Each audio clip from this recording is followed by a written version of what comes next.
ဒီလူကတောထဲမှာအေးလူလူလမ်းလျှောက်လာရင်ကန်ကောင်းပြီးမိစ္ဆာတကောင်နဲ့တန်းတူပါတယ်ဒါပေမဲ့အဆွေတကားကားနဲ့အဲ့ဒီတောဝမ်မိစ္ဆာကသူ့ကိုစားခြင်းလို့မဟုတ်ပဲဘဝတင်ထားနဲ့ဓမြတိုက်နေတာပါစားကြတောက်စရာတွေနဲ့ငွေတွေကိုအကုန်ယူပြီးတာတောင်အဲ့ဒီလူရဲ့အဝတ်စားတွေကိုတော့အလွတ်မပေးပဲထပ်တောင်းလိုက်ပါတယ်အဲ့ဒီချိန်မှာပဲဟီးရိုးလိုဘာလိုနဲ့ငှက်မိစ္ဆာတကောင်ထက်ရောက်လာပြီးတောဝက်ကိုနင်းရင်းနေပေးရောက်ပါတော့တယ်ပြီးတော့တခိုးလက်ကလူဝက်လူတလို့တောဝက်ပင်မခံပြီးဓမြတိုက်လို့ရတဲ့ပစ္စည်းတွေကိုခက်တီတီနဲ့ယူသွားပါတော့တယ်ဒီငက်ကလန်းလန်းတောင်ရဲ့သခင်ဘရင်ကြီးကိုလက်အောက်ကအမှုရန်ဆိုတော့ထင်ရဆိုင်နိုင်တာပေါ့သူတို့တွေရဲ့လက်စင်ကန်ဓမြတိုက်မှုကြီးစီကိုဖျိုးတကောင်ရောက်လာခဲ့ပြီးသူကလည်းဘရင်ကြီးကိုလက်အောက်ကပဲလို့ပြောပါတယ်ပြီးတော့သူ့ရဲ့တငယ်ချင်းတောဝက်ကိုအပြစ်မယူဖို့တောင်းပန်လိုက်ပါတယ်ဒီတော့ငှက်မိစ္ဆာကလည်းအချင်းချင်းတွေပဲတားရဆိုပြီးတနာသဖြင့်နဲ့ရေဘူးလေးတစ်ပူပြန်ပေးလိုက်ပါတယ်အဲ့ဒီနောက်တောဝက်နဲ့ဖျိုးကလည်းဘရင်ကြီးကိုရဲ့လက်အောက်ကိုဝင်မယ်ဆိုပြီးယာရုတိုးဆောင်ပွဲဝင်ပြေးပါတယ်သူတို့ဖေရရဲ့ဆောင်ပွဲကအီလန်ဝယ်မသုံးနိုင်လို့အနှစ်အလစီကြီးတွေနဲ့ကျွတ်တက်နေတဲ့အိုးကြီးကိုအဝတ်စုပ်လေးတွေပဲတုံပြီးပြောင်းအောင်တုပ်ပေးဖို့ပါတောဘက်ကသူ့ရဲ့အရေးပြားကအဲ့ဒီဝတ်စုပ်ထက်သားရဲဆိုပြီးအိုးကြီးကိ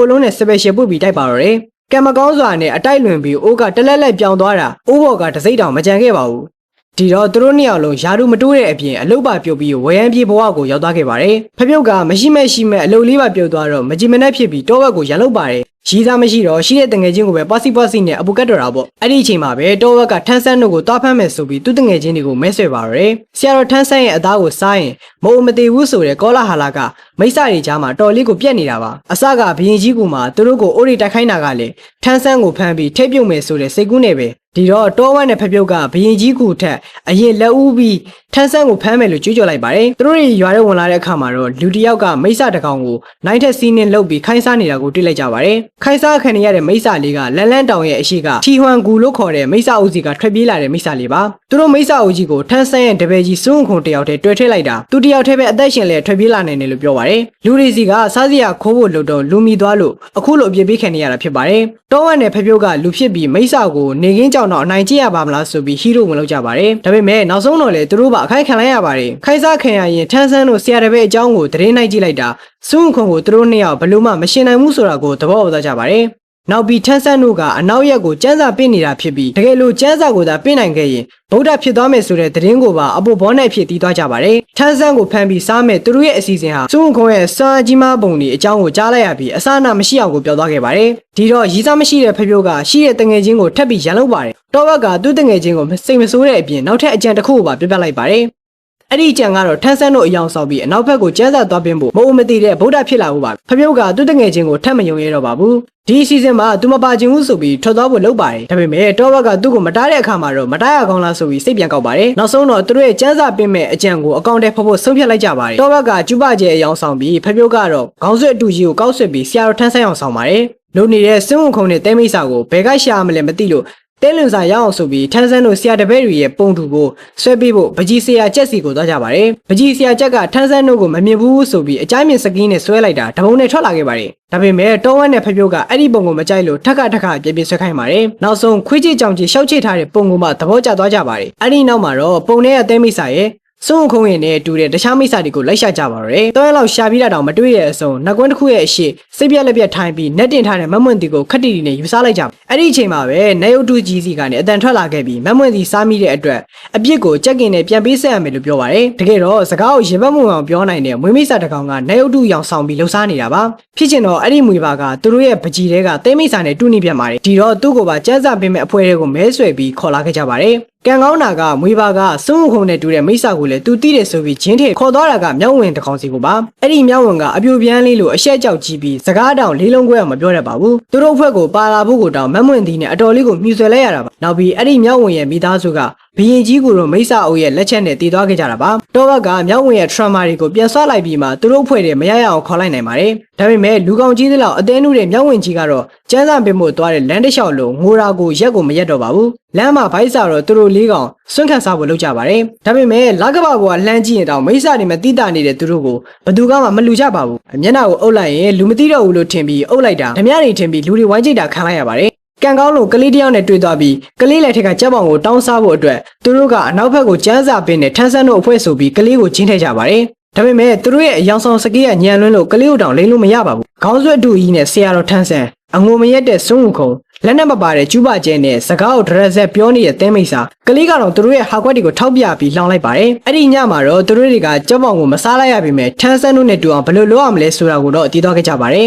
တောဘက်ကမြောက်ဝင်ကိုငါကမဟာတကုရှင်မြောက်ပဲဆိုတဲ့စကားတစ်ကြောင်းကိုတင်ပြီးတယ်ဝီဘာကစကားပြောတဲ့စိတ်ကိုထိန်းချုပ်ဖို့လုပ်ပါတယ်ဖပြုတ်ကတော့စာချုပ်စီကနေအဝတ်တင်နဲ့လေသမားတွေစီကဒုတ်တွေတူးရင်းတွေကိုယူလာခဲ့ပါတယ်အကုန်လုံးအစင်သစ်ဖြစ်နေကြပေမဲ့မြောက်ဝင်ကြီးကတော့စကားလေးတစ်လုံးကိုတောင်အခုရတီဖြောင်းအောင်မပြောနိုင်သေးပါဘူးစိတ်မရှိတော့တဲ့တောဘက်ကသူ့ကိုထားတိဖို့လုပ်ပါတယ်ဖပြုတ်ကတားလိုက်ပြီးသူတင်လိုက်မယ်လို့ဆရာကြီးဝင်လုပ်ပါတယ်နောက်တော့သူလည်းစိတ်မရှိဖြစ်ပြီးထားတိပါတော့တယ်အဲ့ဒီလိုအလွဲကြီးကြားကနေပဲသူတို့တွေဇွဲမလျှော့ပဲနောက်တစ်ချိန်စွန့်ခံကြည့်ဖို့ပြင်ဆင်လိုက်ကြပါတယ်ကြက်ကန်းဆန်ဟိုတိုးသလိုမျက်စိမှုန်နေတဲ့ဖုန်ကြီးတစ်ပါးစီစွန့်ခံမိရကနေအဲ့ဒီဖုန်ကြီးကသူတို့ကိုကျန်းစာပင်နဲ့ထန်းဆန်းတို့အဖွဲ့လို့တကယ်ထင်ပြီးထမိနေကြွေးလိုက်ပါတယ်နောက်ပြီးသင်္ကန်းတစ်ထည်တောင်မရှိတဲ့ဆရာတော်ထန်းဆန်းအတွက်ဆိုပြီးသင်္ကန်းတစ်စုံမှာလှူပေးလိုက်ပါတယ်အခုတော့သူတို့အဖွဲ့ကတရုပ်ဆောင်တာပို့ပြီးတော့ပြပြင်လာပါပြီပြလွန်းလို့ဖပြုတ်ကိုတကယ်ထန်းဆန်းထင်ပြီးခွင်းမိတ်စာတွေကခေါ်သွားကြတာသူကအယောင်ဆောင်မှာဆိုပြီးပြောတာလေဘလို့ပြောကိုမရပါဘူးနောက်တော့အဲ့ဒီမိတ်စာကစွန်းကုံရောင်ဆောင်ထားတဲ့မြောက်ဝင်ကြီးကိုရှိန်သွားကြပြီးထန်းဆန်းရောင်ဆောင်ဖပြုတ်ကိုမတည့်ရတော့ပဲစပြုတ်ရီလေးတော့လည်းတန်ပါတယ်ဆိုပြီးအိုးထဲမှာရင်နှွေးစိန်ပြီးဖို့လုပ်ကြပါတယ်ဘာလို့လို့နဲ့ကျန်တဲ့သုံးကောင်ကလည်းအိုးထဲမှာရင်နှွေးဝင်စိန်ပြီးစိန်ခံကြပါတယ်ခွင်းမိတ်စာအုပ်ကလည်းသူတို့ကိုစပားဝင်ဆောင်မှုဖရီးပေးလိုက်တဲ့အ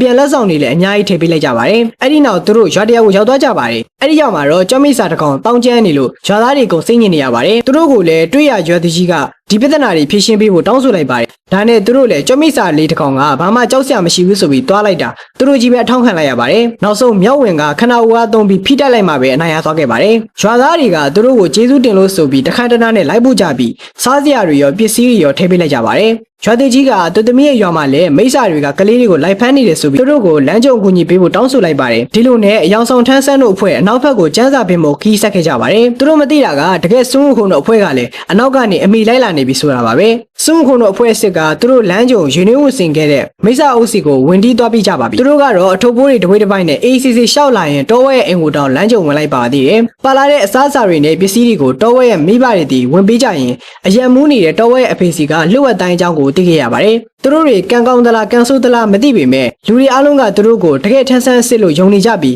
တကယ်ထန်းဆန်းကိုတော့အယောင်ဆောင်အတုလိုပဲထင်နေကြတာပါသူတို့တွေခီးဆက်လာရင်းနဲ့ကျန်းစာပေးရမယ်ဖះเจ้าကိုရောက်လာခဲ့ကြပါတယ်ဒါပေမဲ့ဖះเจ้าကနမင်းတွေကနတ်တီနဲ့မတူပဲမကောင်းဆိုးရည်လို့မျက်နှာပူကြည့်နေပါမသိရင်စိတ်ဆိုးစိတ်ကောက်လုပ်နေတဲ့အတိုင်းပါပဲတကယ်တော့အဲ့ဒီเจ้าကဗုဒ္ဓနဲ့နမင်းတွေအားလုံးဟာမိစ္ဆာတွေကနေအယောင်ဆောင်ထားကြတာပါဒီလိုနဲ့အယောင်ဆောင်ဖွဲ့နှစ်ဖွဲ့တွေ့ရင်အချင်းချင်းဂျင်းထဲကိုလောက်ကြပါတော့အစာပိုင်းမှာတော့နှစ်ဖွဲ့လုံးအတိုင်ဖောက်ညီနေကြပေမဲ့အရက်နဲ့အမြည်တွေစားရမယ်လဲဆိုရောနှစ်ဖွဲ့လုံးအလင်းပုံကုန်ပါတော့တယ်အယောင်ဆောင်ထန်းဆန်းတို့အဖွဲ့လေဖះเจ้าကနေမောက်ထုတ်ခံလိုက်ရပါတယ်သူတို့ကဇဲမလျှော့ပဲဗုဒ္ဓအစ်စ်ကိုရှာပြီးကျန်းစာရအောင်ပြစ်မယ်ဆိုပြီးခီးဆက်ခဲ့ကြပါတယ်မကြခင်မှာပဲရာသကြီးပြောလိုက်တယ်ကလေးတွေဖမ်းခံလိုက်ရတဲ့ရွာကိုရောက်လာခဲ့ကြပါတယ်ဒီရွာကလူတွေကသူတို့လာမယ်ဆိုတာသတင်းရထားပြီးတာမို့ဝမ်းသာရနဲ့ကြိုးစားကြပါတယ်တကိုးရှင်တွေရောက်လာပြီဆိုပြီးပုံနေတဲ့ကလေးတွေကပါထွက်ကြွကြပါတယ်အဲ့ဒီအချိန်မှာပဲသူတို့နောက်ကတိတ်တိတ်တွေလိုက်လာတဲ့ကလေးဖန်မိစ္ဆာတွေကကလေးတွေကိုအသားလေးဝင်ဖမ်းလိုက်ကြပါတယ်သူတို့ကိုလည်းအယောင်ဆောင်တွေဆိုပြီးလူတွေသိအောင်ဖော်ထုတ်လိုက်ပါတယ်လူတွေကသူတို့ကိုကလေးဖန်မိစ္ဆာတွေနဲ့တဖွဲလေးလို့ထင်ပြီးယွန်းမုန်းသွားကြပါတော့တယ်ကိုရီးယားကားတွေကစံနိုင်ပြတယ်လို့ကြက်ဥတွေခဲတွေနဲ့ပြစ်ပေါက်ကြပါတော့တယ်ကလေးဖန်မိစ္ဆာတွေကသူတို့ကိုဖမ်းခေါ်သွားပြီးနမင်းရောင်ဆောင်ဖို့ဖိအားပေးပါတယ်တကယ်တော့မိစ္ဆာဘီရင်ကြီးဟာကလေးတွေကိုစားပြီးသူ့ခွန်အားတိုးအောင်လှုပ်ချင်နေတာပါဒါမှတကယ်ထန်းဆန်းတို့လာရင်စွန်းခုံနဲ့ရှင်ပြီးတိုက်နိုင်မယ်ထန်းဆန်းအသားကိုလည်းစားနိုင်မယ်အသက်ရှင်မှုကအဓိကဆိုတဲ့တောဝက်နဲ့ဖပြုတ်ကတော့မငင်းကြပဲချက်ချင်းလက်ငင်းကိုနမင်းဝတ်စုံတွေကောက်ဝစ်ကြပါတယ်ဒါပေမဲ့ဖြောင်းမတ်တဲ့မြောက်ဝင်တဲ့မွေပါကတော့လက်မခံခဲ့ကြပါဘူးသူတို့ကိုယ်တိုင်လည်းအကျင့်မကောင်းတဲ့မိစ္ဆာတွေဆိုပေမဲ့ထန်းဆန်းအသားကိုစားရဖို့ကလေးတွေကိုအန္တရာယ်ပြုရမယ့်လောက်ရက်ကိုတော့မှားယွင်းနေလို့သူတို့ကမြင်ကြပါတယ်အထူးသဖြင့်မြောက်ဝင်ဆိုရင်အဲ့ဒီမိစ္ဆာဘရင်ကိုတောင်ပြန်ပြီးခံရင်းခဲ့လို့အချင်းချခံလိုက်ရပါတယ်မြောက်ဝင်ကြီးကိုကြောက်ကန်ပါကတွင်းချဖို့လုပ်နေတဲ့အချိန်မှာသူကနောက်ဆုံးစကားအနေနဲ့သူတလျှောက်လို့လေ့ကျင့်ခဲ့တယ်ငါကမဟာတကုရှင်မြောက်ပဲဆိုတာကိုအကျေကြီးအော်ပြောလိုက်ပါတယ်အဲ့ဒီအချိန်မှာကိုလန်းကိုရှောက်တော့မယ်လို့ဆုံးဖြတ်ထားပြီးတဲ့တောဝက်နဲ့မွေပါကအပြေးလာပြီးသူတို့ရဲ့ရဲဘော်ကိုကဲဖို့စူးစမ်းကြပါတော့တယ်အဲ့ဒီကြားထဲမှာသူတို့ကိုတကယ်ကျန်းစာပေးမဲ့သူတွေလို့ထင်နေတဲ့ခွင်းမိစာကလည်းပေါ်လာပါတယ်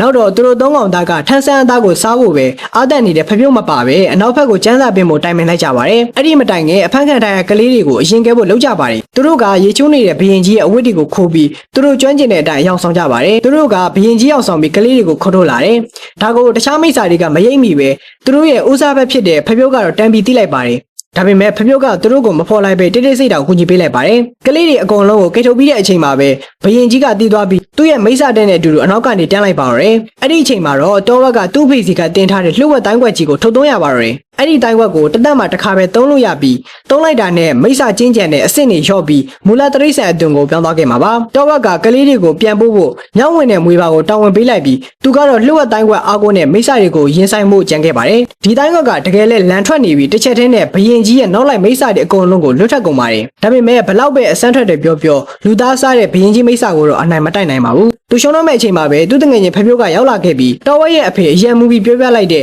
လှည့်ပေါင်းဆက်နီးနဲ့တိုင်းကွက်ထဲကိုဝင်လာခဲ့ပါတယ်နှစ်လပေါင်းမှတရွက်ဖြစ်တဲ့ဆရရဲမဟုတ်ပဲနှစ်ကောင်ပေါင်းမှတိုင်းတစ်ခွက်ထုံနိုင်တဲ့သူတို့နှစ်ယောက်ကနှစ်ကောင်ပေါင်းတိုက်တာတော့ဘရင်ကြီးကိုခုထိနိုင်အောင်မတိုက်နိုင်သေးပါဘူးအဲ့ဒီအချိန်မှာပဲမွေပါနဲ့မြောင်းဝင်လေရောက်လာခဲ့ပြီးတိုင်းကွက်ထဲကိုဝင်လာပြန်ပါတယ်လေးယောက်ပေါင်းထားတဲ့တိုင်းကွက်ကမြောက်ဖြစ်လိုက်ဝက်ဖြစ်လိုက်မွေပါဖြစ်လိုက်ဖားဖြစ်လိုက်နဲ့အမျိုးမျိုးကိုပြောင်းနေတော့ပါပဲသူတို့ကိုယ်တိုင်မိစ္ဆာတွေဖြစ်ပြီးလူတွေကိုကဲတင်ဖို့ဘာလို့တက်စစ်ဆိုင်ပြလုံနေတာလဲဆိုတာကိုဘရင်ကြီးကိုယ်တိုင်ကတောင်နားမလည်နိုင်ခဲ့ပါဘူးအစပိုင်းမှာမအုံမတည်တဲ့အစွမ်းထက်ဗုဒ္ဓဖြစ်ခြင်းကိုတက်ထန်းဆန်းတို့အယောင်ဆောင်ပြီးစံစာပင်းခဲ့တာဆိုပေမဲ့တကယ်လူတွေကသူတို့ကိုယုံကြည်အားကိုးလာတဲ့အချိန်မှာတော့သူတို့ဟာကိုယ့်ကိုမိစ္ဆာတွေလို့မမြင်တော့ပဲတကယ်တကိုးရှင်တွေလို့ပဲမြင်နေကြတော့တာပါကောင်းတာတွေလုပ်ပြီးဘဝကိုကောင်းကောင်းနေခြင်းနဲ့စိတ်လူတွေကိုကူညီပေးခြင်းနဲ့စိတ်ပဲရှိနေတော့တာပါမိစ္ဆာတွေဖြစ်နေတယ်ဆိုတာကိုအကြောင်းပြပြီးကန်စီမန်အတိုင်းမကောင်းမှုတွေကိုဆက်မလုပ်ချင်တော့ကြပါဘူးနောက်ဆုံးမှာတော့သူတို့၄ယောက်ပေါင်းပြီးအကုန်းတိုက်ခတ်လိုက်တဲ့အခါမှာတော့မိစ္ဆာကြီးကိုအနိုင်တိုက်နိုင်သွားခဲ့ပါတယ်ဒါပေမဲ့သူတို့၄ယောက်လုံးမိစ္ဆာဆွမ်းအားတွေပျောက်ပြီးမူလတရိษံအသွင်ကိုပြောင်းသွားခဲ့ကြပါတယ်စိတ်မကောင်းစရာကောင်းတာကတေတူရှင်မကောတိုက်ခိုက်ခဲ့ရတဲ့သူတို့ဟာ